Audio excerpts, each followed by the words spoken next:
नमस्कार विद्यार्थी मित्रांनो. वन कंप्लीट एज्युकेशन या आपल्या चॅनलवर तुमचे मनापासून स्वागत आहे. मित्रांनो, महाराष्ट्राचा भूगोल शिकताना सर्वात महत्त्वाचा आणि हमखास मार्क देणारा टॉपिक म्हणजे नद्या आणि त्यांची उगमस्थाने.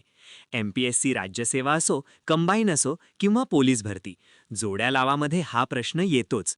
पण मुलं कन्फ्यूज होतात की कोणती नदी नक्की कोणत्या जिल्ह्यात आणि कोणत्या डोंगरात उगम पावते. आजच्या व्हिडिओमध्ये आपण सुपर ट्रिक्स वापरून या नद्या कायमस्वरूपी लक्षात ठेवणार आहोत. चला तर मग सुरू करूया.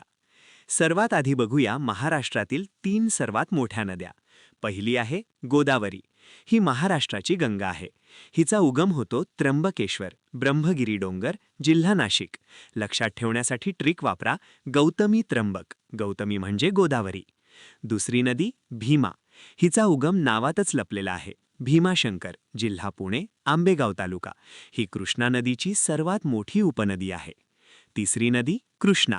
हिचा उगम होतो महाबळेश्वर, जिल्हा सातारा. मित्रांनो, इथे एक गोष्ट लक्षात ठेवा.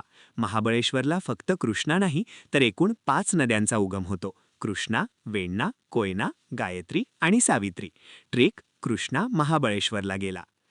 आता वळूया पश्चिम वाहिनी नद्यांकडे, वेस्ट फ्लोईंग, ज्या अरबी समुद्राला मिळतात. इथे मुलं नेहमी तापी आणि नर्मदामध्ये कन्फ्यूज होतात. पहिली आहे तापी. हिचा उगम महाराष्ट्रात नाही तर मध्य प्रदेशमध्ये मुलताई, सातपुडा पर्वत येथे होतो.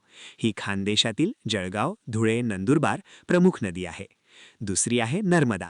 हिचा उगमसुद्धा मध्य प्रदेशमध्ये अमरकंटक येथे होतो.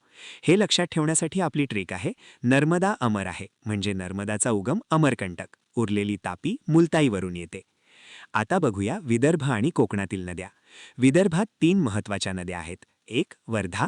हिचा उगम तापीसारखाच मुलताई, MP येथे होतो. 2 वैनगंगा. हिचा उगम शिवनी, मैकल डोंगर, MP येथे होतो. 3 पैनगंगा. ही खूप महत्त्वाची आहे कारण ही विदर्भातील सर्वात लांब नदी आहे आणि हिचा उगम आपल्या महाराष्ट्रात अजिंठा डोंगर रांगेत बुलढाणा येथे होतो. आणि शेवटी कोकण. कोकणातील सर्वात लांब नदी आहे उल्हास. हिचा उगम खंडाळा, सह्याद्री येथे होतो. आणि नाशिकमधून कोकणात जाणारी नदी म्हणजे वैतरणा, जी त्र्यंबकेश्वर जवळून उगम पावते.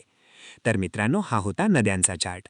नर्मदा अमर आहे आणि गौतमी त्र्यंबक या 2 ट्रिक्स जरी लक्षात ठेवल्या तरी जोड्या लावायचा प्रश्न सुटतो.